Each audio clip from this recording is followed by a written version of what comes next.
أعوذ بالله من الشيطان الرجيم بسم الله الرحمن الرحيم ولقد همت به وهم بها لولا أن رأى برهان ربه كذلك لنصرف عنه السوء والفحشاء إنه من عبادنا المخلصين۔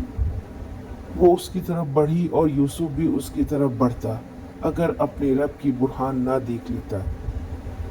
ایسا ہوا تاکہ ہم اس سے بدی اور بے حیائی کو دور کر دیں، اور در حقیقت وہ ہمارے چنے ہوئے بندوں میں سے تھا۔ ہاں میم میم دل کے ارادے کو کہتے ہیں، اور دل کو لگ جانے والا غم بھی۔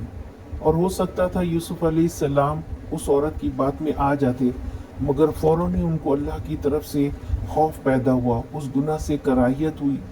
رب کی روشن ہدایت نے ان کو بچا لیا، جیسا کہ پہلے بھی بھائیوں کے رویے پر وہ خاموش رہے، اور اللہ تعالیٰ کی برہان نے ان کے دل کو باندھ دیا۔ تقوی انسان کو برائی سے بچا لیتا ہے۔ برہان کے معنی ہے دلیل اور حجت کے۔ رب کی برہان سے مراد اللہ تعالیٰ کی سمجھائی ہوئی دلیل ہے، جس کی بنا پر حضرت یوسف علیہ السلام کے ضمیر نے ان کے نفس کو اس بات کا قائل کیا کہ اس عورت کی دعوت عیش قبول کرنا تجھے زیبا نہیں ہے۔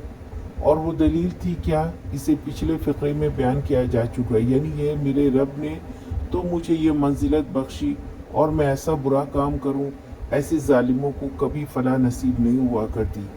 یہی وہ برہان حق تھی جس نے سیدنا یوسف علیہ السلام کو اس نوخیز جوانی کے عالم میں ایسے نازک موقع پر معصیت سے باز رکھا۔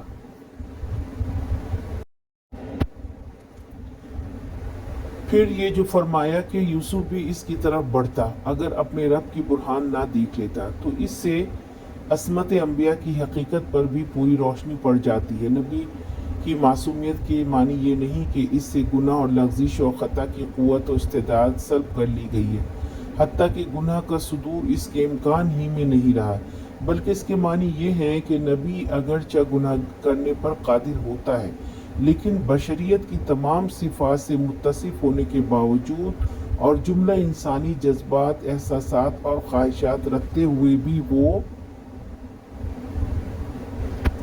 ایسا نیک نفس اور خدا ترس ہوتا ہے کہ جان بوجھ کر کبھی گناہ کا قصد نہیں کرتا۔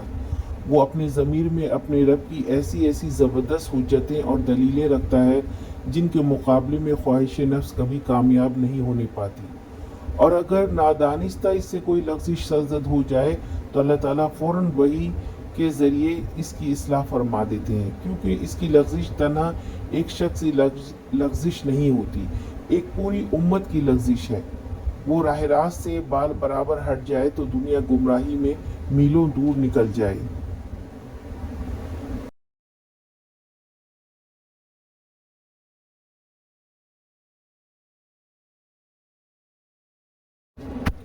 آج کا سوال، اس آیت میں ہاں میم میم سے کیا مراد ہے؟